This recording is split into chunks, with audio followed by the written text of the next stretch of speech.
కోటి దేవతల రూపం, కరుణకు అసలు సిసలు నిఘంటు. మనింట్లో మనిషిలా కలిసిపోయే ఆ మూగజీవం వెనుక ఉన్న ఆధ్యాత్మిక రహస్యం మీకు తెలుసా? హిందూ ధర్మంలో ఆవును కేవలం ఒక జంతువుగా మాత్రమే చూడము. తన అమృతతుల్యమైన పాలతో మనల్ని పెంచి పోషిస్తుంది కాబట్టే ఆమెను మనం గోమాత అని పిలుచుకుంటాము. భూమాత యొక్క ఉదారతకు, సహనానికి ఆవు ఒక గొప్ప చిహ్నం. ఆధ్యాత్మిక ప్రాముఖ్యత. మన పురాణాల ప్రకారం ఆవు శరీరంలో సకల దేవతలు కొలువై ఉంటారు. అహింసకు, నిస్వార్థానికి ఆవు ఒక ప్రతిరూపం. అందుకే గోసేవ చేయడమంటే సాక్షాత్తు ఆ పరమాత్ముణ్ణి సేవించడమే అని మన పెద్దలు చెబుతుంటారు.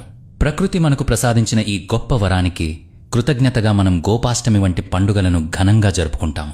ఆ రోజున గోమాతను పూజించి నైవేద్యాలు సమర్పించడం మన సంస్కృతిలో ఒక భాగం. గోవును రక్షించడం అంటే మన సంస్కృతిని, మన ప్రకృతిని రక్షించుకోవడమే.